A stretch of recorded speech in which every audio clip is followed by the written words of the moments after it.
Waxaa jiro xaalado haddii bukaanka ay la soo dirsaan ama uu la kulmo bukaanka khatar geli karo ama uu dhiman karo.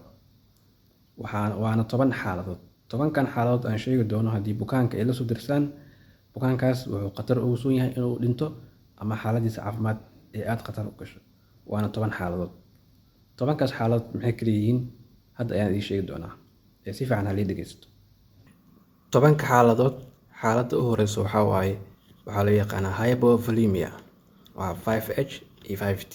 Waxaan ku bilaabeynaa H-ta koowaad oo ah hypovolemia. Hypovolemia waxaa waaye qofka in dhiig bax uu ku dhaco ama shuban ama matag, kadibna uu lumiyo qofka volume-kii dhiigga ama dareerihii jirkiisa ku jiray. Markuu lumiyo volume-kiisa ama xaddigiisa, qofkaas wuxuu khatar ugu sugan yahay haddii aan si degdeg wax loogu qabanin in uu xaalad loo yaqaan arrest uu galo, kadibna uu dhinto. Si degdeg in wax looga qabto markaas. Xaaladda labaad waa hypoxia.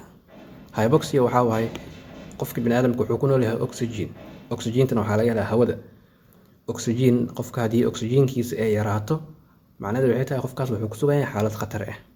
Isla markii haddii aan wax loo qabanin wuu dhimanaa markaas. Qofkaas dhimasho ay gaarsiinaysaa xaaladdaas.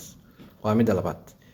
H-ta saddexaad waxaa loo yaqaanaa waa hydrogen ion ama qofka aashitada jirka inay ka lunto ama ay ku badato.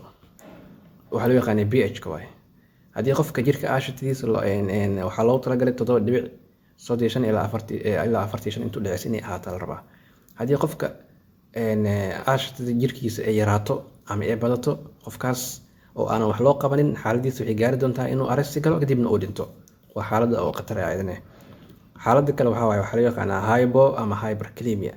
Macdanta loo yaqaano potassium-ta jirkiisa haddii qofka ay ku badato ama ay ka yaraato normalkii loogu talagalay, qofkaas xaaladiisa waxay gaari doontaa xaalad loo yaqaano arrest ama qofka in wadnaha uu istaago kadibna uu dhinto haddii aan si degdeg ah wax looga qabanin. Xaaladda kale oo shanaad waa hypothermia wax loo yaqaano. Qofka in jirkiisa aad uu qabow u noqdo. Haddii qofka temperature-kiisa uu aad u dhaco, xaaladiisa waxay geli kartaa xaalad khatar ah. Ugu dambeynna qofkaas dhimasho ay gaarsiin doontaa xaaladdaas oo ah in jirka aad u qabow qofka. 5taas H haddii qofka lagu arko oo aanan wax loo qabanin, bukaankaas si degdeg ayuu u dhiman karaa. Waana xaalad khatar ah. 5ta T haddii aan aragno ama xarafka ta loo yaqaano, midda u horeysa waxaa waaye toxin. Qofka inuu ku sumoobo ama daawo ha ahaado ama waxyaabo kale ha ku sumoobo. Marba qofka haddii jirkiisa uu sun ay soo gasho ama uu ku sumoobo, xaaladdaas haddii aanan wax laga qabanin, qofkaas ugu dambeyn wadnaha istaagi doono, xaaladiisna waxay geli doontaa xaalad dhimasho. Waana xaalad khatar ah markii qofka wax loo qabta loo baahan yahay si degdeg ah. Tida labaad waxaa loo yaqaanaa tamponade ama cardiac tamponade. Waxaa waaye wadnaha wuxuu leeyahay xuub ku daharan. Xuubkaas marka ayuu wadnaha markaas ku dhex garaacmaa. Haddii xuubkaas dheecaan uu galo, ma heli doono wadnaha meel markaas uu ku kala baxo.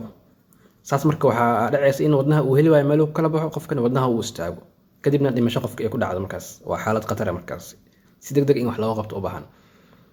Tida saddexaad waxaa loo yaqaanaa waa tension pneumothorax oo ah qofka in xuubka ku wareegsan ama sanbabada marka kala baxayaan waxaa ku daharan xuub. Xuubkaas marka dhexdiisa haddii dhiig ama kasoo qaado kale dhiig uu meesha ku aruuro, sanbabka ma heli doono meel uu ku kala baxo. Qofkaas marka maxaa ku dhici doona inuu xaalad khatar galo oo dhimasho uu gaaro. Tida kale waxaa waaye thrombus wax loo yaqaano. Thrombus waxaa waa xinjirow inuu ka dhaco wadnaha xididada quudiyo ama sanbabada xididada quudiyo. Haddii mar xididadaas ay xirmaan oo wadnaha ama xididada sanbabada ay xirmaan, haddii qofka si degdeg ah wax loogu qaban waayo oo xididadaas la furi waayo, qofkaas wuxuu geli doonaa xaalad loo yaqaan arrest, wuuna dhiman doonaa.